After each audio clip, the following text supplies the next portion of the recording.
That's right. Way to go. The AP thing? AP thing's over here.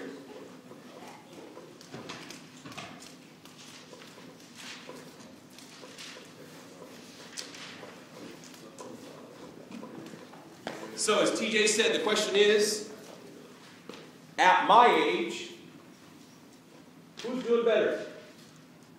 Me or my dad? If you're just looking at income. Now there's a couple of ways we can look at this, right? If you just look at the number, think of the word number, that's nominal income. Remember that? That's nominal income. Do you think that's the best way to make a realistic comparison, though? No, because when he was my age, we're exactly 25 years apart, not down to the day, but we're 25 years apart. 25 years ago, $1 could buy you more than it can today. We know this based on looking at historical charts. We saw some external links last class that are kind of fun to look at, to play with. I don't know if any of you shared them at home, but those are there as a resource for you that we don't have a whole lot of time to go and play with during class because we're really under the gun. With the test, as you know, occurring a couple of weeks before the end of the semester, we have to really try to treat this class time like it's precious, which makes me feel conflicted just to take a minute or two to try to record things because that time is precious, but I know from experience that being able to hear something again and again at a later time really helps it to sink in. There are people, for instance, during the last X block that came in and they were like, ooh, I'm already getting rusty on some of this stuff because they're making up a quiz from just a week or two before. It happens. So you really need to spend the time. Like I said in the first week of class, a requirement is to study for this class on average an hour every night. Not necessarily to get it, but to also retain it. That's really important, okay?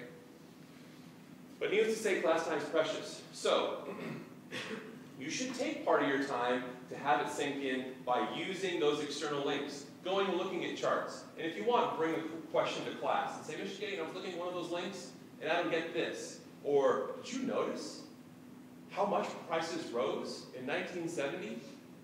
And I'll say yes or no, or I haven't looked for a while. Okay? So use those resources. But in class, it's really time for me to kind of help explain new material. Okay, so that being said, we are asking ourselves, who did better last year? Or at the age I was last year, which is 39. Thinking about birthdays, that's just because my dad and I are 25 years apart, because today's my son's 10th birthday. Our first child, I can think clearly 10 years ago, he was born at 4:21 in the morning. And it was really strange. In the middle of the night, he woke up at 4:20 and came in our room. No alarm, no nothing. That's crazy. Kind of crazy, creepy, but He woke up at 4:20. he woke up 1 minute before 10 years to the minute he was born and came into our room. Now, he wasn't going, happy birthday to me. But anyway. Okay, so my dad and I are 25 years apart. Let's say that we're trying to make a comparison, but we're, like they say, the cliche is apples to apples. We're going to try to make a comparison of apples to apples. What do we need to do? We're not looking at nominal income in this case. We're going to look at what? Real income. We don't care about nominal stuff very much in this class.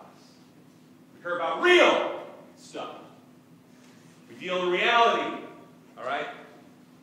The difference between real income and nominal income is huge. The difference between real and nominal GDP, huge. All right? The difference between real and nominal interest rates, huge. It's huge. I mean, think about this for a second. We're going to come back to it later. But let's say that Jamie, since he spoke up, is an aggressive and successful banker. And what do bankers do for a living? They loan people money for the most part. So he is out to give a loan, and I'm looking to take a loan. And we say, all right, let's do business together because I need money. I need to buy a new house. I need to borrow $300,000 from you. Is he going to loan it to me? Probably, because he knows I'm a good, upstanding guy. He knows where I work. He can find me if I become delinquent. But he gives me the loan. What do I have to pay him besides the money that he loaned me back? Interest, right. And so he says, all right, I'm going to charge you, oh, give me an interest rate. 1%? 5%? Okay, 10, fine. He gives me 10% interest rate. Now, if I'm going to borrow $300,000, I'm probably not going to be able to pay him back next month or even next year. Typically, this would be something that kind of turns into work out for a home loan, right? And home loans, they take 20 years sometimes, quite often, 30 years to pay back. So he's going to charge me 10%. When I finally pay all the money back, do you think the money's going to be worth the same in the future? Dollar for dollar? No, right? And if you just take a look at the interest rate, is he really charging me 10%? No, it's less than that. It's actually less than that. Now, both of us, because we're smart and we know about economic history, might take that into account when we start to negotiate what interest rate is a fair interest rate. But I'm thinking to myself, all right, 4% a year, even if I just pay it back in a year from now, if we have what we historically average, which is about what?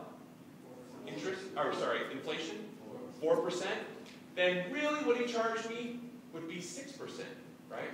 Nominal minus the inflation would be equal to the real, okay? So we're going to come back to that. All right, that's one of the calculations you need to know for this class. Today's not officially the day I'm teaching that. It's just an example of how we really want to know what's real. Not just the nominal, not just the number, not just the 10% or the 60 grand, but what it's really worth. Yeah. If it's 4% inflation and 4% interest, then really the real interest rate would be 0. Like free money. Anybody know Ricky Ulrich? Raise your hand if you know Ricky Ulrich. Raise your hand if you know his dad. You know his dad does really well, right? His dad, years ago, went to the Chaminade board, I believe, or at least some people that are associated with the board. And, you know, Ricky's dad's made millions of dollars over the years, doing a whole bunch of different things. He's a fun guy to be around. He has something to say to you, he's just going to say it. Whether you're, you know, going to interact with him or not. It's like, okay, this is the thing I want you to know. So he was very assertive when he told people associated with the board, look, you need to borrow money to build stuff, to invest in the future. And perhaps, you know, he would agree that borrowing a few years back would have been a great idea to build this, whatever it is, $7, $8 million project on campus.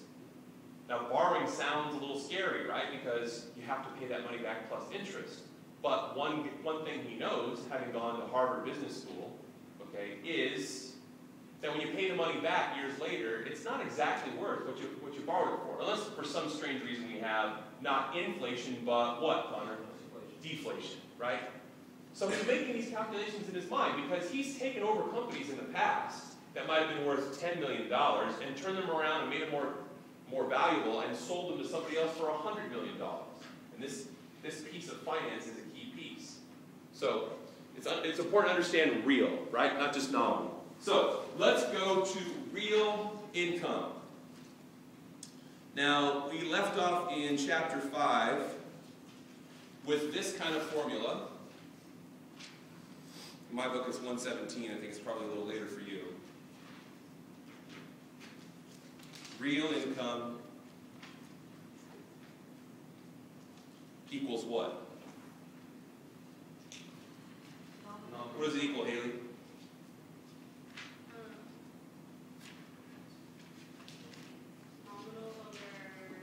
Nominal income? That's right. Now, over CPI times 100, how would you do a comparison of me to my dad? How would you figure out dad's real income? And I'm just going to put RI for short. And his last name's Gideon too, but for the sake of this, we're going to call me Gideon. Gideon's real income. Well, first of all, you have to know nominal income. So I told you last class, roughly, just to make things easier, I made how much money last year? 60,000. So let's put that.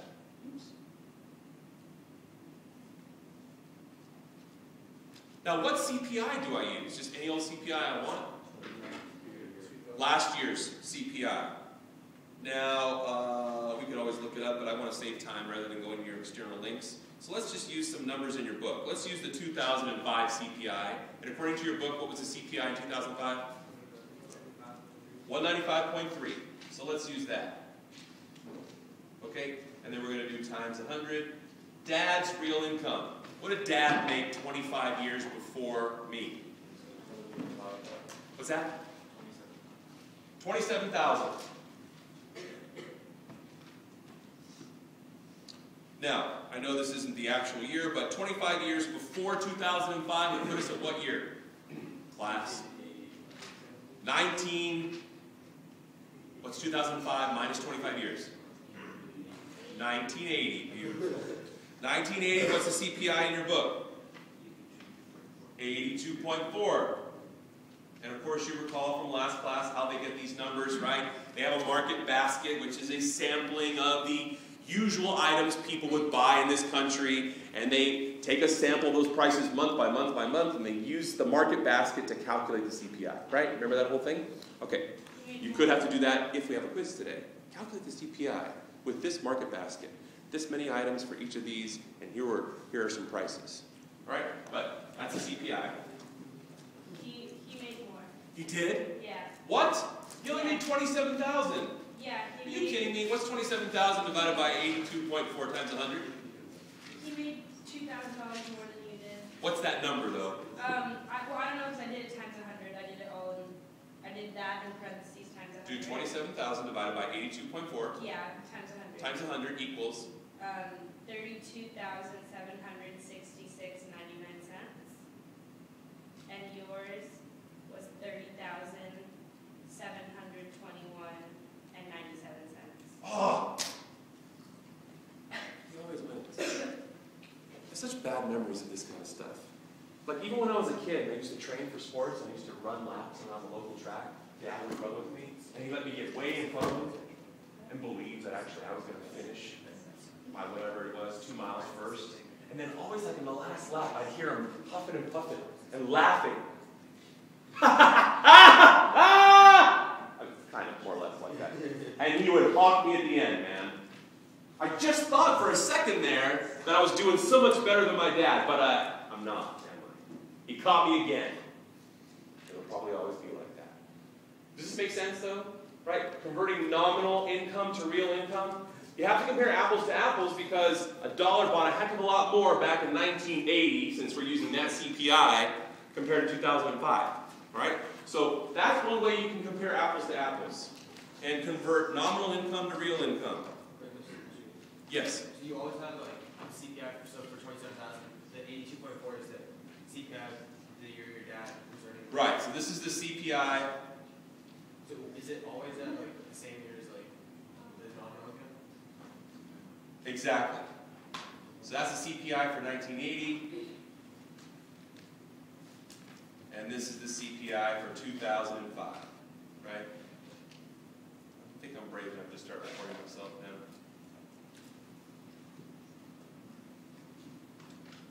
Where do I go to minimize? For the entire screen? No, just the audio. This. Move it out of the way. Okay. Oh, that's beautiful. All right, very good. Now, take a look back in your book. Sure, come on in. So we know that I am emotionally destroyed because, once again, there's an example of my father making more money than me, even though you have to dial back the clock and use the CPI to convert nominal income, right, to real income. What about other ways of saying, how am I doing, particularly in relation to inflation, prices? Let's have another example. Blake, put your stuff down and stand up, please. The tall, daunting specter of inflation, that's who this guy is. And I'm just a guy. Now the whole trick is, hopefully, hopefully you can at least keep pace with or stay ahead of inflation, right? Because prices are rising, hopefully you're making a little more money every year. If you work at a place like Shaman, a lot of places are like this, they will give you annual pay increases to help you keep pace with inflation, right? Based on the numbers